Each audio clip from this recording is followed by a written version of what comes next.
जय बोले उत्तम सत्य धर्म की जय हो। सत्य नित्य हैं, अविनाशी हैं, शाश्वत हैं।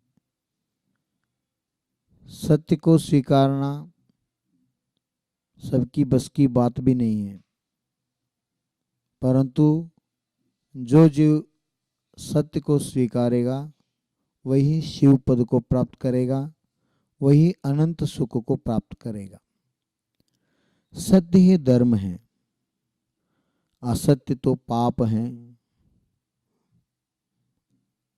असत्य आत्मा को संसार में परिभ्रमण करने के लिए निमित्त होता है और सत्य साक्षात्कार के लिए निमित्त हो जाता है। सत्य की शोधना करना समीचीन पुरुषार्थ है। सत्य जो है वो नित्य है, अविनाशी है, शाश्वत है।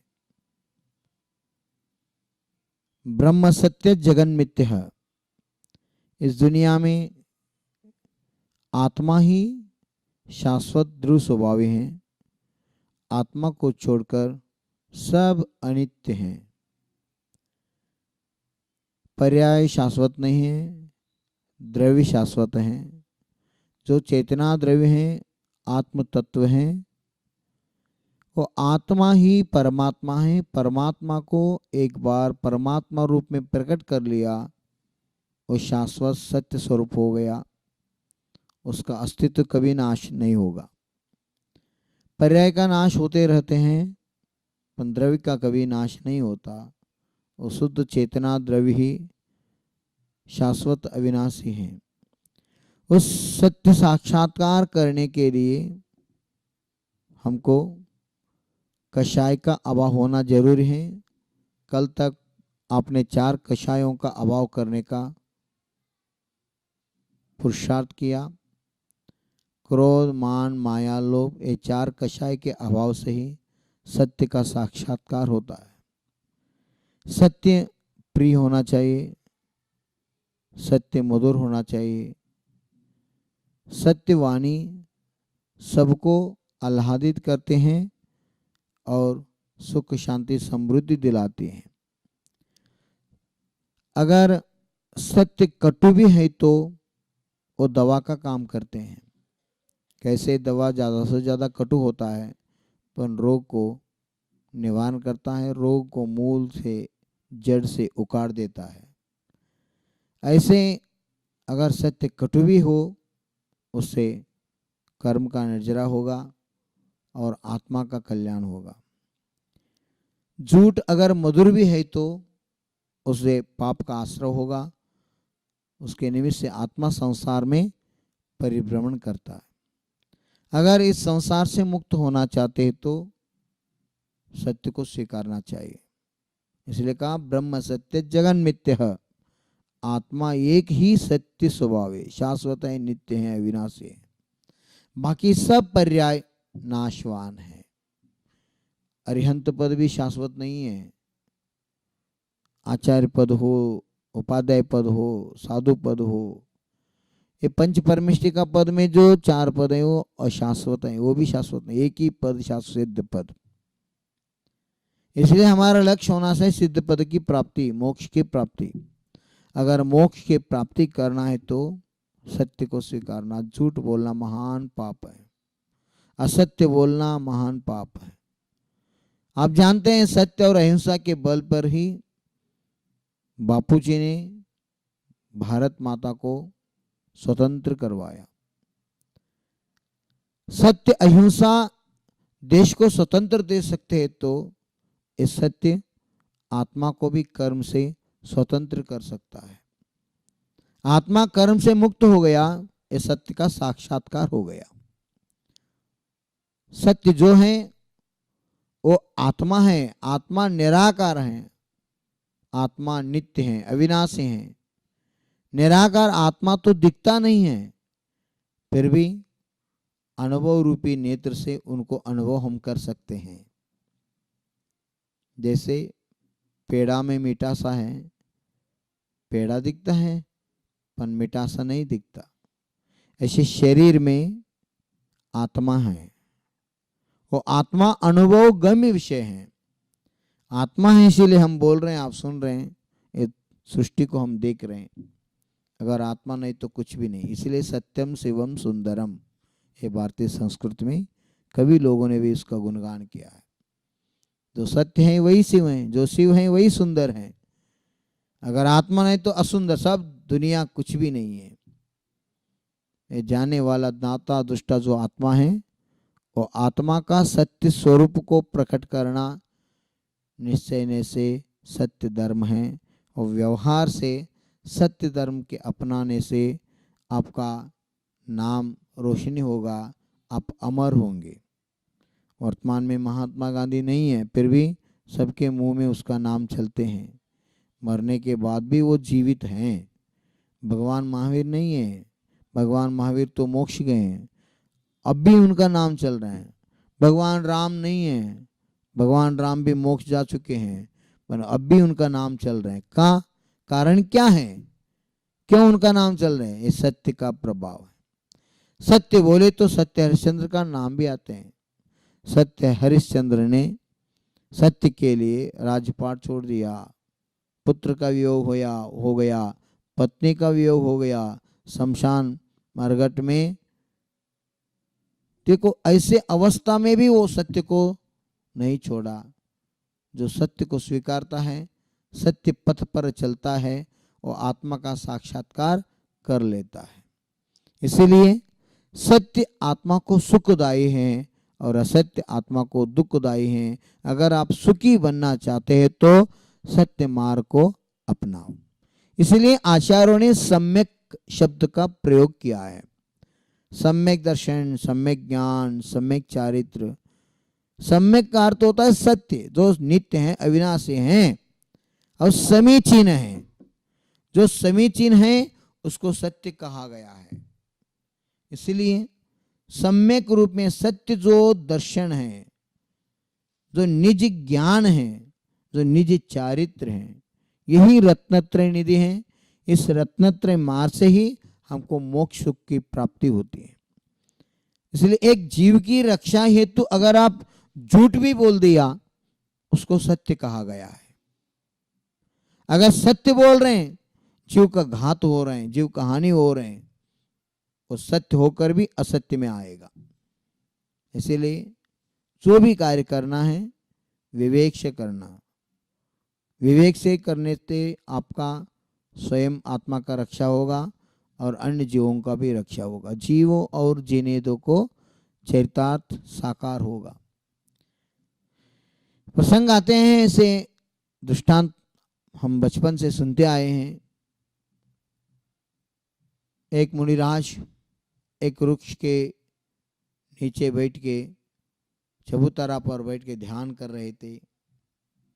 नासिका दृष्टि में स्वयं में लीन थे, स्वयं का आत्मा का बोध करते, वेद ज्ञान में, वीतराग विज्ञान का चिंतन में डूबे थे। इधर एक शिकारी एक हरण को मारने के लिए हाथ में धनुष लेकर पीछे भाग रहा था। हरण प्राण रक्षा के लिए वो भी बहुत तेज से दौड़ रहा था। बीच में एक श्रावक महोदय गुरु के दर्शन के हेतु उस वन में आया था। साधु चबूतरा पर बैठे हैं, श्रावक दर्शन हेतु आ रहे हैं, बीच से वो हिरण भाग गए। सिर्फ 1 मिनट के अंतराल में वो शिकारी आ गया और पूछते हैं उस श्रावक महोदय से, बताओ अभी अभी मेरे आगे हिरण भाग गए, किस रास्ते से गए, किसी और से गए, आप बताओ। श्रावक तो श्रावकता विचार करते हैं, क्या करें अब। उन्होंने झूठ बोला। जो दक्षिण पथ पर हिरण गए थे उन्होंने उत्तर की ओर बता दी। जिस मार्ग से आप दौड़ रहे हैं उसी में छोटा सा जो मार्ग गए उस मार्ग से भाग गए, झूठ बोल दिया। भाग के आया और गुरुदेव से पूछा तो गुरुदेव का तो मौन था। ध्यान में लीन थे। दौड़ के गया और बाद में वो श्रावक महोदय गुरु के चरणों में वंदना करके क्षमा मांगी। गुरुदेव, मैंने झूठ बोला है, मेरे लिए क्षमा कीजिए। गुरुदेव अंतरंग ध्यान से सब जानते थे। गुरुदेव ने कहा, नहीं बेटा, आपने धर्म ही किया है। गुरुदेव, मैं तो झूठ बोला है।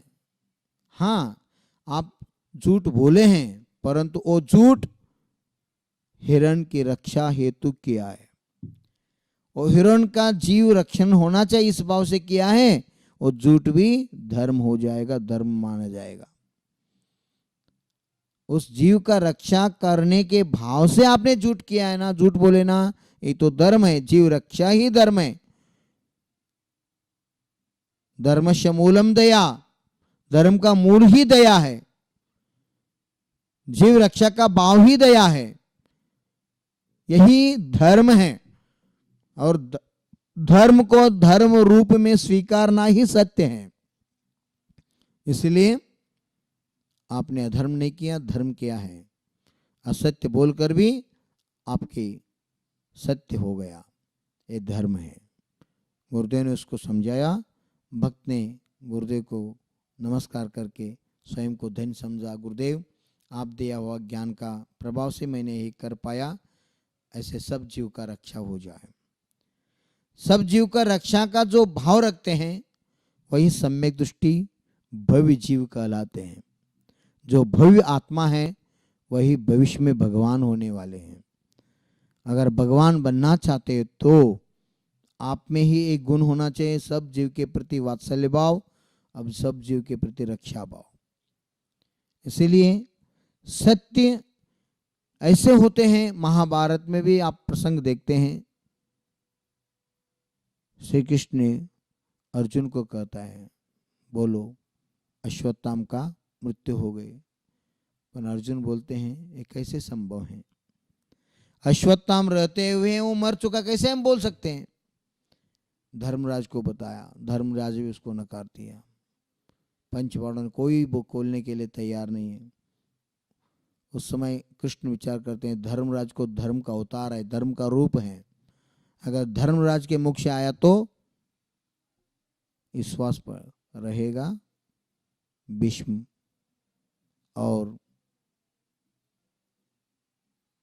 एकलव्य का जो गुरु के माध्यम से जानते हैं, अश्वत्थामा के पिता गुरु द्रोणाचार्य। द्रोणाचार्य को विश्वास पड़ेगा। अगर धर्मराज ने कहा तो कभी धर्मराज झूठ नहीं बोलेगा। पर कृष्ण ने बता दिया। धर्मराज उसको स्वीकार नहीं कर रहे हैं। उस समय कृष्ण ने एक हाथी को नाम रख के हाथी को मारा गया, अश्वत्थामा नाम का हाथी। उस समय श्री कृष्ण ने कहा, बोलो अब, अश्वत्थामा हत कुंजरः। अश्वत्थामा नाम का हाथी मर गए। जब धर्मराज अश्वत्थामा हत बोला, उस समय कुछ नहीं किया। कुंजर बोलते समय शंखनाद कर दिया। उस समय उनके कर्म में पड़ गया, अश्वत्थामा मर गए।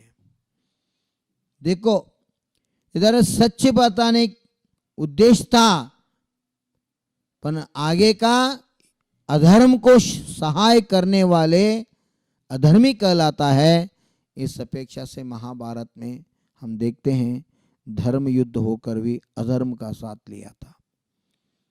बड़े बड़े योद्धा, बड़े बड़े ज्ञानी भी असत्य का साथ दिया था। इसलिए जब उनको ज्ञात हो गया, पश्चाताप हो गया, उस मार्ग को छोड़ के उन्होंने पश्चाताप कर लिया, प्रायश्चित ले लिया।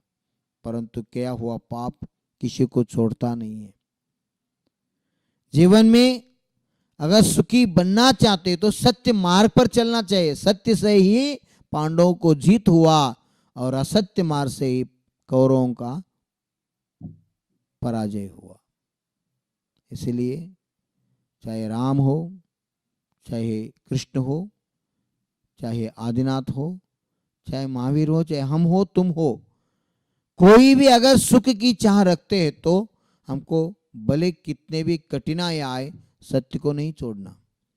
बोलते हैं आचार्य भगवान विद्यासागर जी, सत्य परेशान हो सकता है, पराजित नहीं।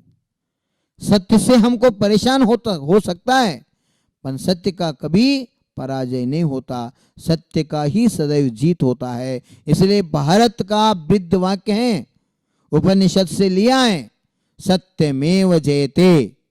जो सत्य है उसी का ही जय होता है, असत्य का कभी जय नहीं होता, और असत्य से कभी आत्मा जीव सुखी नहीं होता। इसलिए जीवन में अगर सुख चाहते हो तो सत्य मार्ग पर चलना चाहिए। सत्य ही आत्मा को सुखदायी है। इसलिए हमारा संस्कृति विश्व में अलौकिक संस्कृति है। भारत का नाम अब से नहीं, अनादिकाल से इतिहास में हम आर्य के रूप में जानते हैं। इधर संस्कार संस्कृति प्रधान देश हैं। सत्य मार्ग पर चलने का संकल्प मनुष्य में नहीं, पशुओं में भी पाया जाता है। कन्नड़ में गीत हैं, उसमें कहते हैं, पुण्यकोटि नाम का एक गाय की कथा आते हैं। वो बाघ को वचन दिया था, मैं बछड़े को दूध देकर वापस आऊंगा, बाद में आप मेरा कुछ भी कर सकते हैं, आप भूखे हैं तो मुझको कहा कि आपको जीवन तृप्त कर सकते हैं। एक पशु गाय भी वचन दिया, वचन के अनुसार बछड़ों को दूध देकर बाकी परिवार को, बच्चों को संभालने के लिए बताया कि वो स्वयं आ गया। इस दृश्य को लेकर बाघ को पश्चाताप हुआ, एक गाय वचन पालने कर स्वयं आ गए, धिक्कार हो ऐसे मेरे पाप भावना को, ऐसे भाव करके स्वयं खुद के आत्महत्या कर लिया। परंतु उन्होंने वो पुण्यकोटि नाम का गाय को कुछ भी नहीं करा, कुछ भी नहीं किया। कारण क्या है? ये सत्य की प्रभावना है। सत्य धर्म से शत्रु भी मित्र बन जाता है। इसलिए अगर कर्म शत्रु पर प्रहार करना है